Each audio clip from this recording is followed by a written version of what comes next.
let's talk Boeing and let's talk SpaceX. Mr. Kevin Green joining us for a walkthrough of a story that did kind of slip under the radar in the last week with so much market focus. A real human story here, KG. So there's been astronauts basically at the International Space Station, and we're trying to get them home.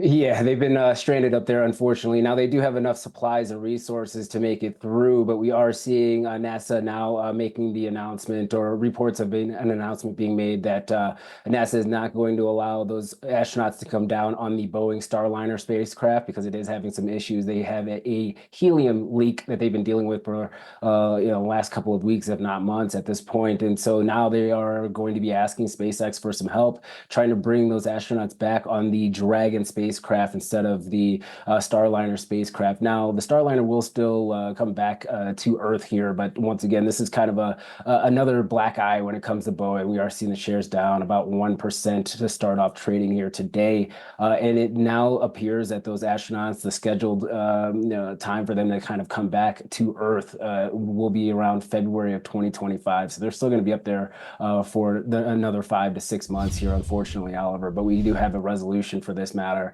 that's kind of been in limbo for the last couple of weeks. And at first, they were NASA and Boeing were kind of downplaying it, but now NASA just does not have the full confidence that the spacecraft is going to be able to make it back safely with those astronauts on board. So they had to make this adjustment in order to obviously be safe. Pretty wild stuff.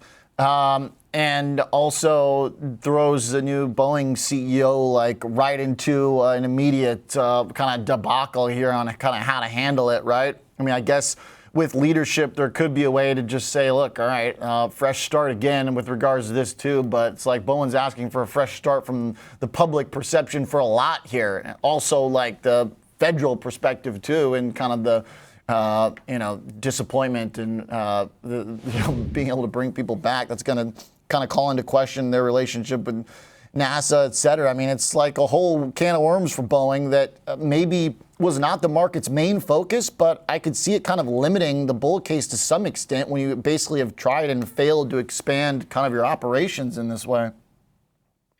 Yeah, I would say the new CEO is definitely well aware and probably prepared for this announcement. Oliver, that spacecraft had around 70 days worth of helium on it, and obviously it's been up there for a very long time. So I would say the writing was kind of on the wall that they would have to make some form of an adjustment, and that's probably something that Boeing will address here in the coming hours, if not days, when it comes to the impact here. Now, I think you are correct. I mean, we've seen some issues when it comes to commercial aircraft and the MAX 9 issues and things of that nature. But once you start getting over into space exploration, an area of their business that could grow tremendously, unfortunately, this is a black eye. And maybe this also puts into question or puts into risk some of their defense contracts. And if they are going to try to spread that out, Boeing doesn't really have a duopoly when it comes to space exploration, right? This is the first major aircraft that they've sent up. So there's other players within this arena, obviously SpaceX being one of them. And SpaceX already has a fair amount of contracts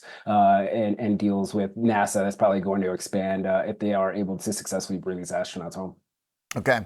I guess still to some extent, when you have one loss, it can be someone else's win. Perhaps that'll be Musk and SpaceX.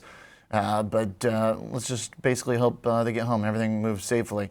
Elon with a tweet out that I thought was kind of interesting, though, just to kind of remind the scale at which he's thinking of. He said that car companies tried to own the air and they couldn't, and that aircraft and airplanes won't own space. So it's like we're moving up levels here. We're going higher into the stratosphere for business, which I guess is, it's kind of the whole point of where it's going. So, all right, exciting, but hopefully going to go smoothly. Thanks, KG.